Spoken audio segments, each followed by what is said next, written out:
El video anterior quedó en precipitar la salida de los orines, entonces continuó la lectura. Un conjunto de absurdas ceremonias rodeaban su ida al baño, en especial cuando cagaba. Antes de sentarse, se soltaba el primero y el último de los botones de la camisa, reabotonándose de manera que el último de los ojales se uniera al primer botón y viceversa. Eso elevaba el borde inferior de la tela, que quedaba rozándole la espalda a la altura de las vértebras lumbares y le daba la certeza de que la camisa no se ensuciaría. Así tranquilizado, aflojaba las piernas y se entregaba a un análisis metódico del olor de su mierda que ascendía por el triángulo con forma de tajada de ponqué, formado por sus muslos y por el borde circular del inodoro. A veces, aunque eso no coincidía con la ingestión de comidas irritantes y era raro, terminaba el ejercicio repugnado, pues el olor a mierda se le volvía ajeno. Se preguntaba sin hallar respuesta por qué, cuando es propio, ese hedor no nos molesta. Para orinar requería, por sobre todo, saberse solo. Las pocas veces en que se había visto forzado en el curso de su vida adulta a recurrir a orinales públicos, habían confirmado y reforzado el miedo que le provocaban. Allí era imposible hacer las innumerables muecas propiciatorias con las que acompañaba la tensión muscular del bajo vientre y, además, lo acosaba la idea de que los otros hombres que entraban, se bajaban sin preocuparse la bragueta y conversaban mientras orinaban, descubrirían su impotencia para mear. Por eso, cuando tenía que usar un baño público, usaba, de ser posible, los inodoros separados entre sí por tabiques metálicos, imperfectos bastidores que ocultaban a los otros sus muecas, sin ponerlo del todo a salvo de las dificultades, pues si alguien más estaba usando el baño, Santiago se inhibía, pensando que ese otro tal vez se extrañaría por el silencio de su cubículo.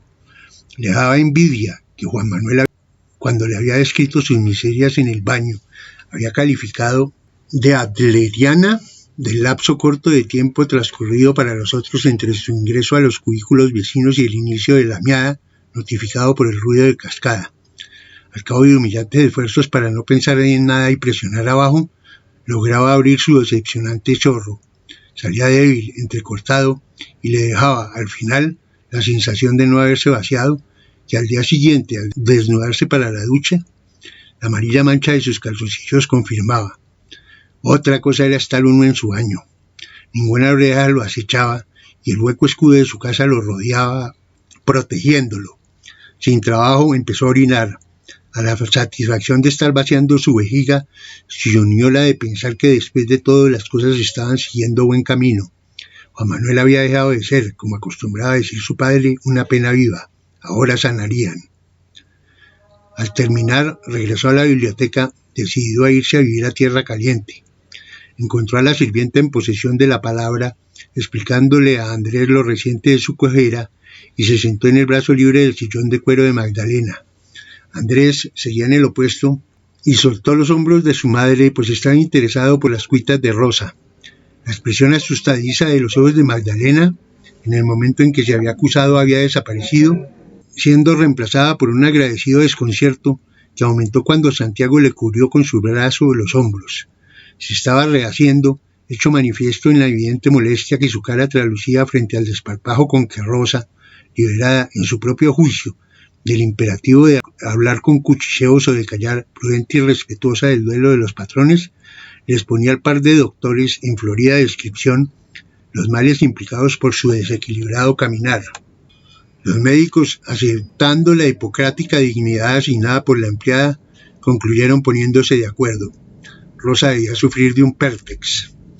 A través del contacto de su brazo con los hombros de su madre, Santiago palpaba la creciente irritación de Magdalena contra la pobre muchacha de servicio.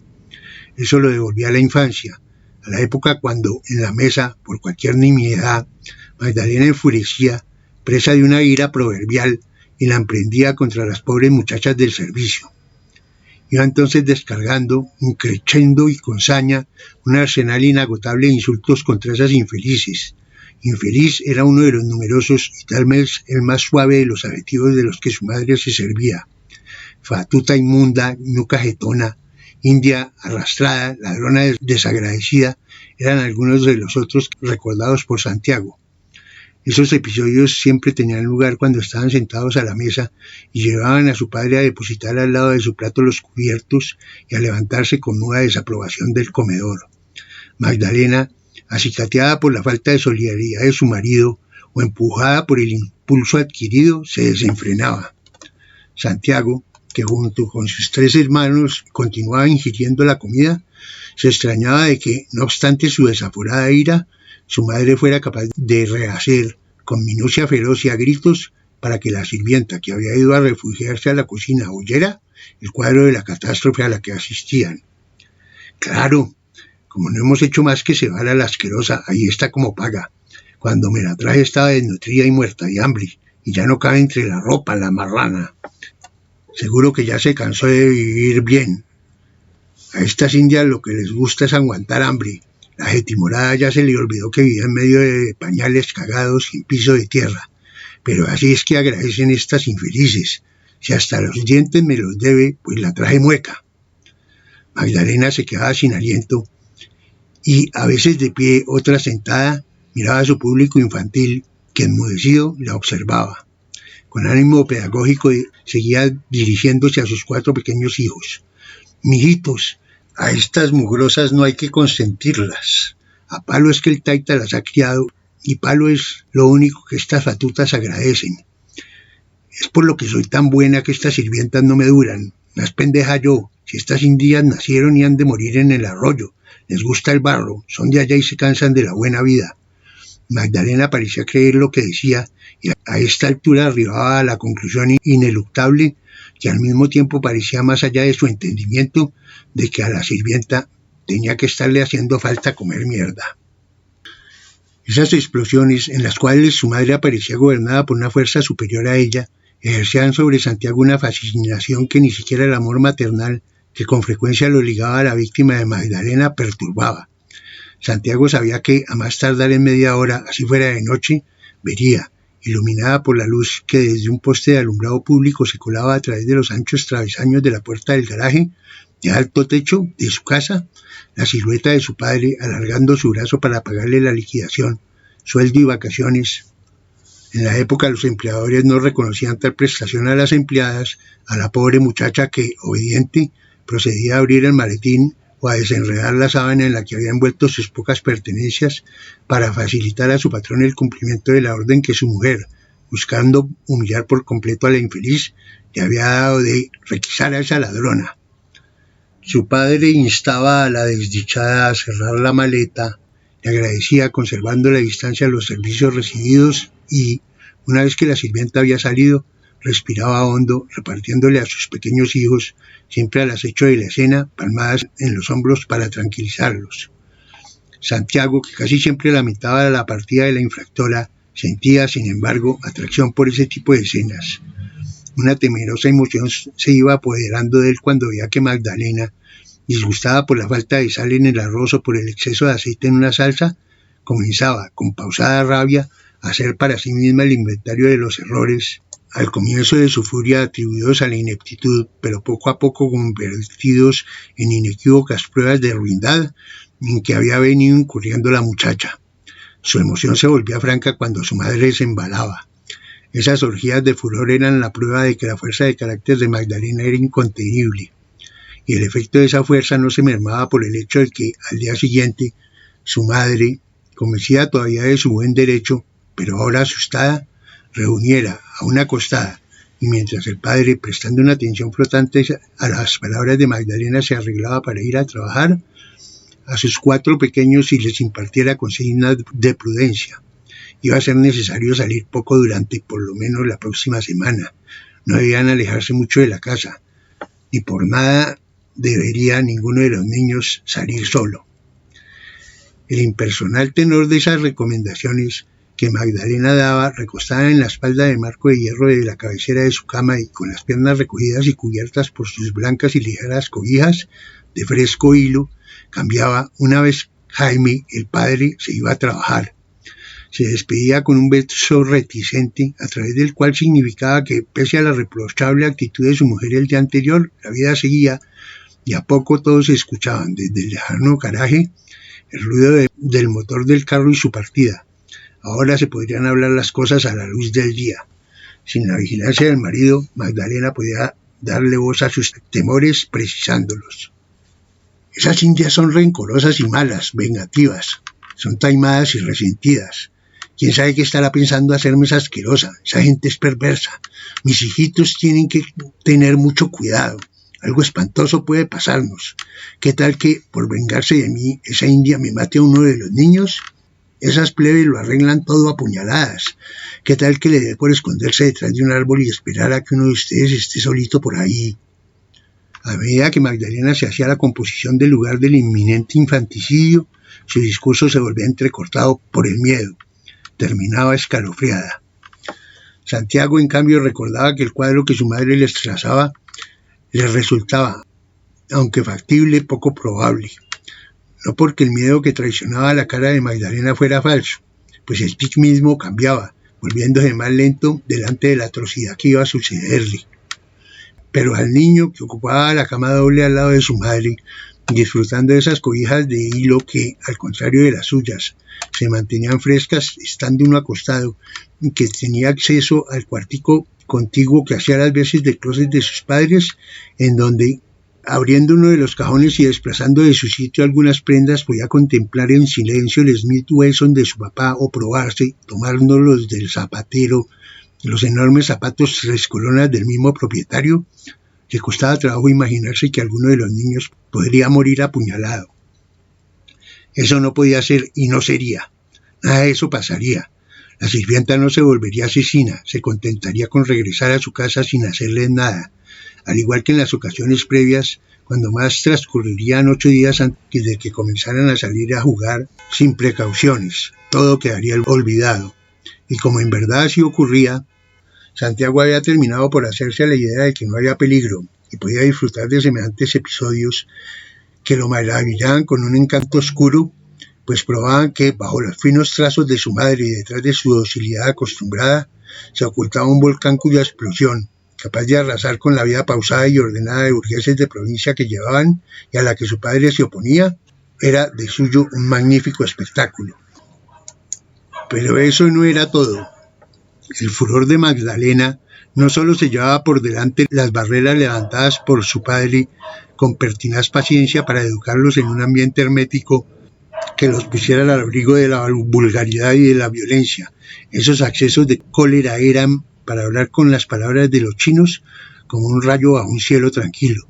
Caían sobre sus regulares guías y formaban una grieta a través de la cual era posible no vislumbrar, sino saborear la verdadera vida.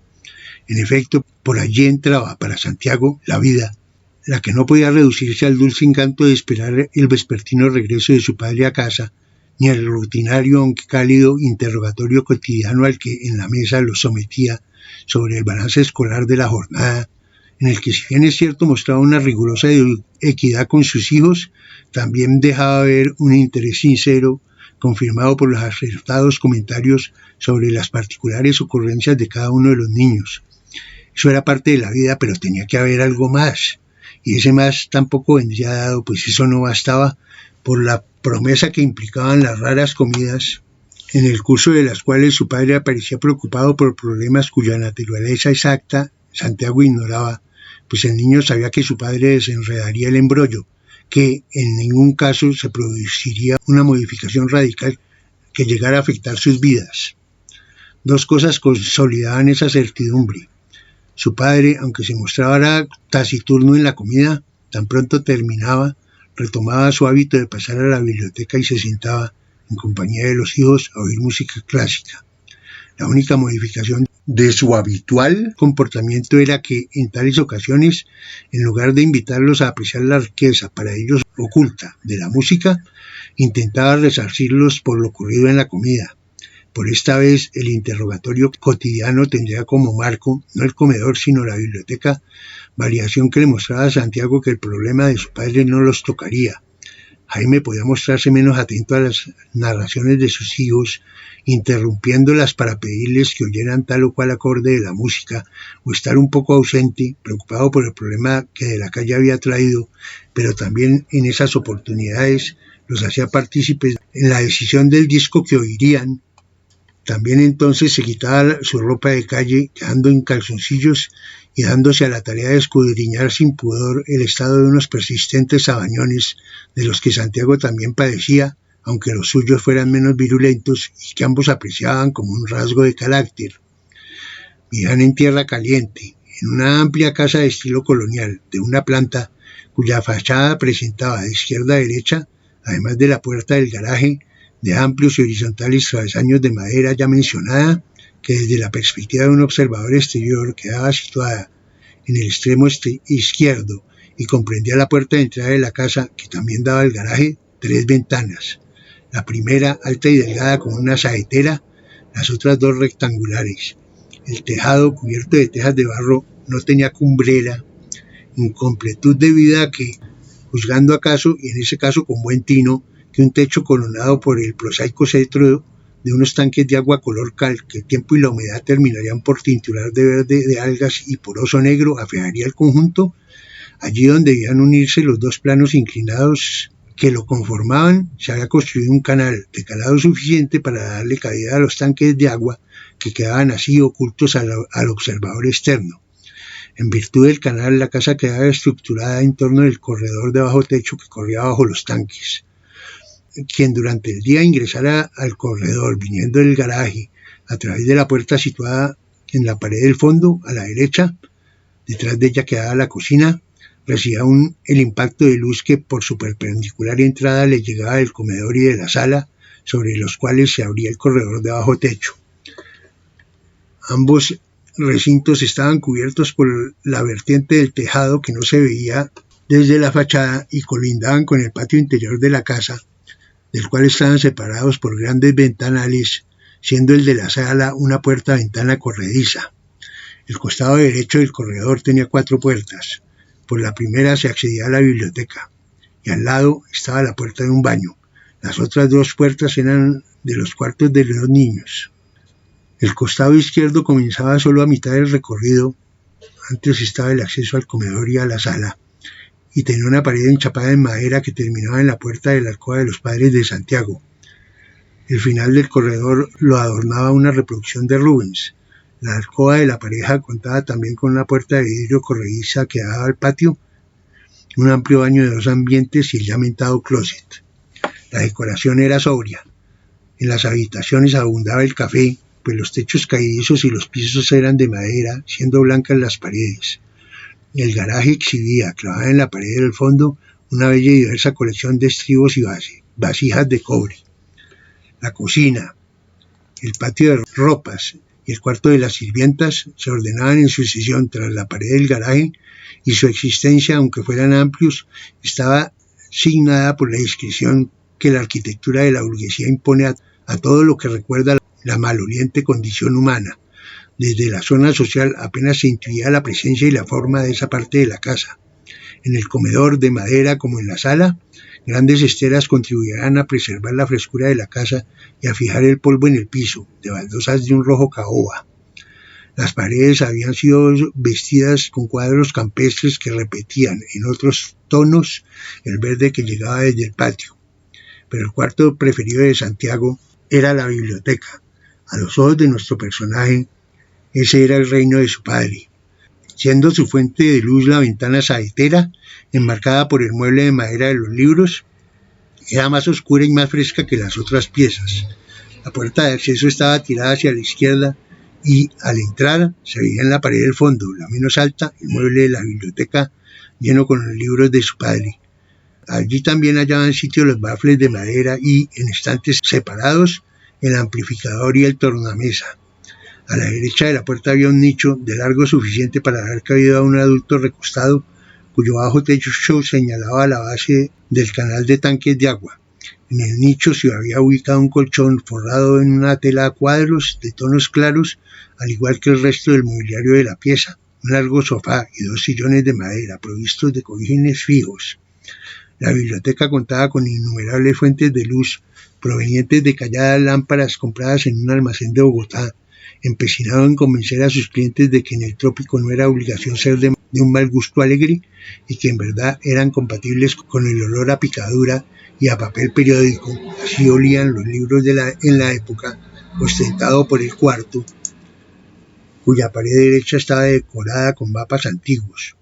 El contraste con las otras piezas del área social, abiertas al verde del patio y a las nubes de jején de los atardeceres, las puertas vidrieras solo se cerraban por la noche, hacía que la biblioteca fuera, para Santiago, el recinto de culto de los dioses tutelares de su padre. Ese cuarto era la antesala a través de la cual se podía acceder, guardando hierático silencio, a las ricas y tumultuosas enseñanzas de la historia, a los trabajosos pero que presentía ilimitados placeres de la música clásica. En ese recinto fresco como las iglesias, era posible soñar con una vida monacal, consagrada al lento y continuo ejercicio de volverse culto. Y si era cierto, como Santiago lo sabía, que muchos de los libros que allí se acumulaban se daban cuenta de los horrores del pasado, de los crímenes de Napoleón y de los de Enrique VIII, de la sinuosa perversidad de Fouché y de la triste y estúpida vida de María Antonieta, que la aventura con Fersen no redimía, todos esos episodios parecían haber ocurrido con el exclusivo y delicioso objeto de darle tema a la conversación de su padre. Hacían parte de una historia ahora inmóvil que, en vez de amenazar, tranquilizaba. Cómo, rodeado de tantos elementos protectores, iban ellos a ser golpeados por la pasajera dificultad que había retardado el interrogatorio de la hora de la cena, que ni siquiera le había impedido a Jaime quedarse en calzoncillos.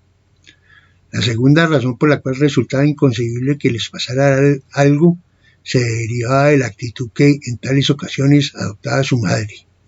Santiago tenía la impresión, nacida tal vez de la acelerada cadencia que tomaban las contorsiones de su cara durante la comida, que a Magdalena le costaba entender las medias palabras intercambiadas con su esposo acerca de el problema, y tenía también la impresión de que su actitud grave era fingida, adoptada solo por consideración con el marido.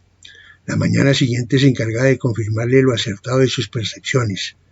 Una vez el garaje señalaba que su padre se había ido, los niños acudían al dormitorio de la pareja para arrancarle a Magdalena información sobre el problema.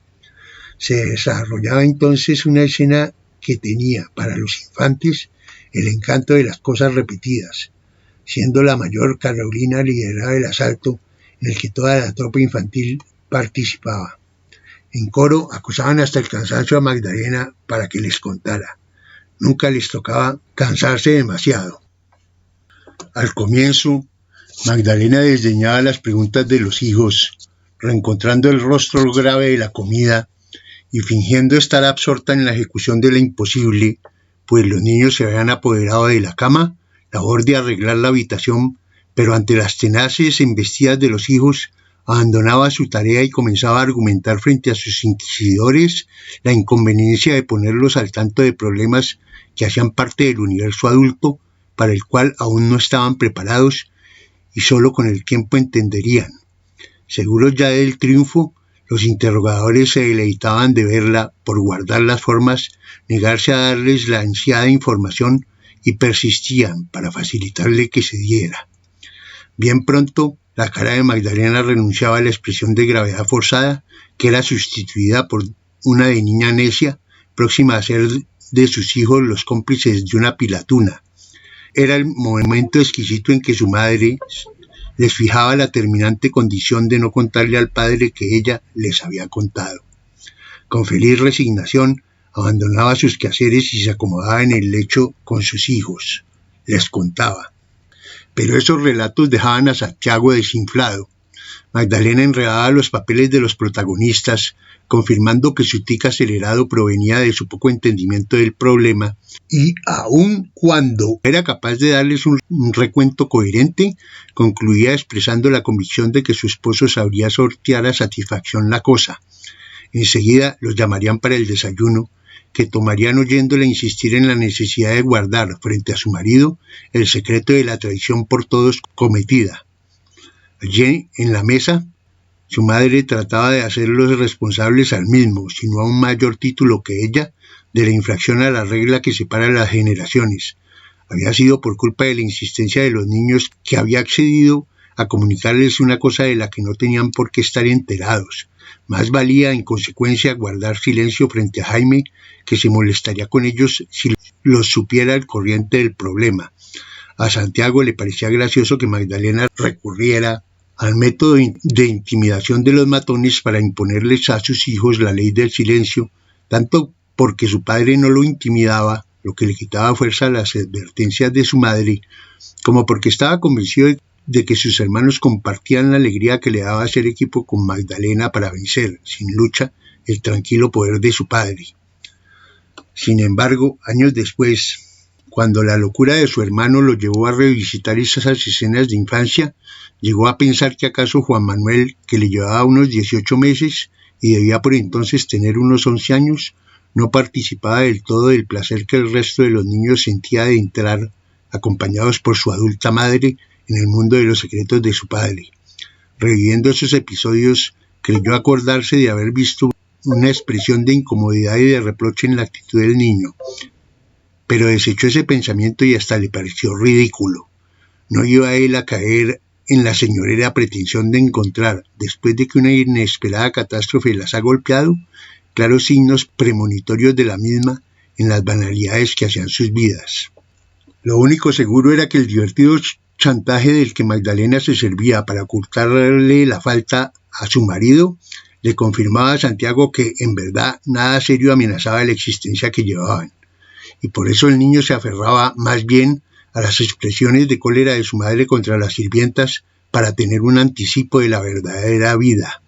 Esas taqueadas eran como un fogonazo azul que, por un instante, y gracias al inusual lenguaje soez al que Magdalena recurría, le dejaban entrever y hasta le entregaban el olor de la caverna, en su imaginación larga y de variable altura, que su madre, siendo niña, había tenido que recorrer hasta alcanzar, a los 16 años, la claridad del mundo del marido, que en ese momento ya frisaba la treintena. Pero para dar cuenta fiel de la imagen que Santiago se hacía de ese recorrido, resulta necesario señalar que la idea de la caverna no se acompañaba ni de murciélagos ni de otras sabandijas.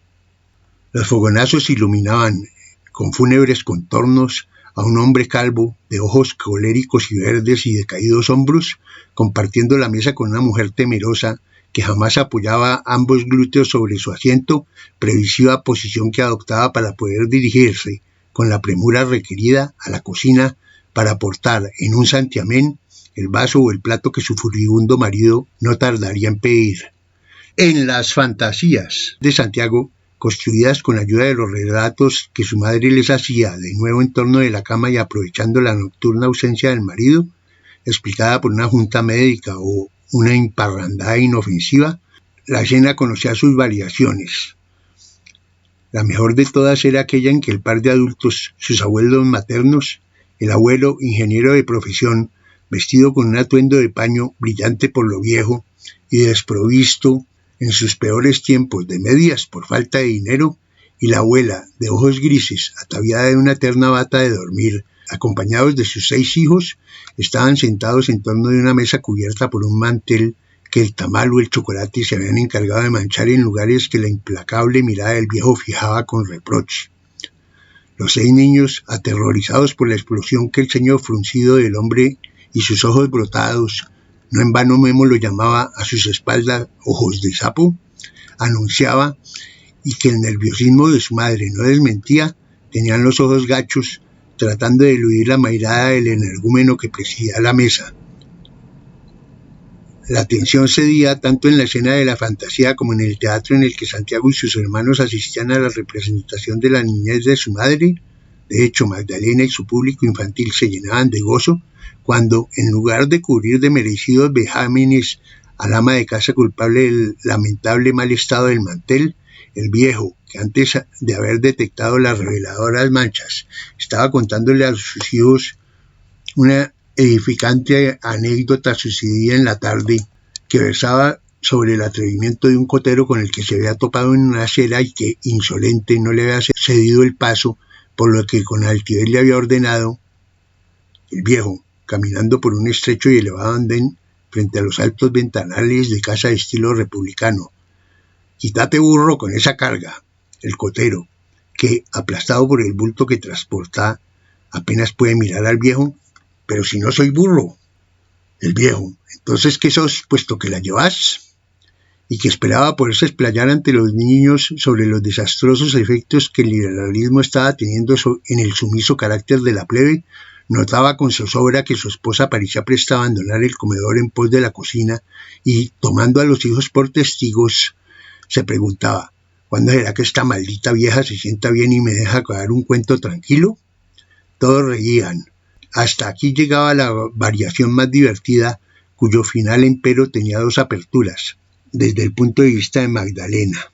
En la primera, la pregunta formulada por el viejo era la prueba de que bajo los escombros acumulados a lo largo de una vida de aguda pobreza y tras la amargura de procurarse el sustento dando clases de matemáticas en secundaria, vestido de doctor pero sin medias, subsistía un hombre sensible que la estupidez y el desaseo de su mujer exasperaban.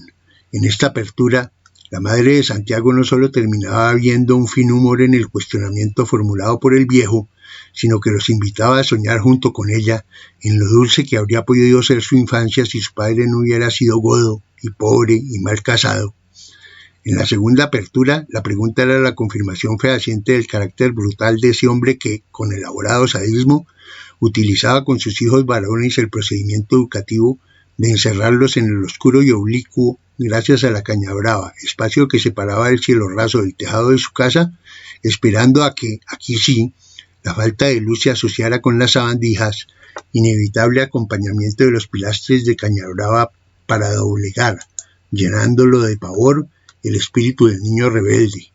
El viejo, después de darle tiempo a sus aliados del reino animal para ejercer su influencia, daba secos golpes en el cielo raso, anunciando, con gutural trémolo, la llegada del demonio. Imitando incluso el tono del profesor sin medias, Magdalena repetía: el diablo, volviendo a sentir no odio, sino miedo. Temblaba. Los niños, con inocente y cruel curiosidad, la ayudaban a reponerse, abrumándola con preguntas anodinas.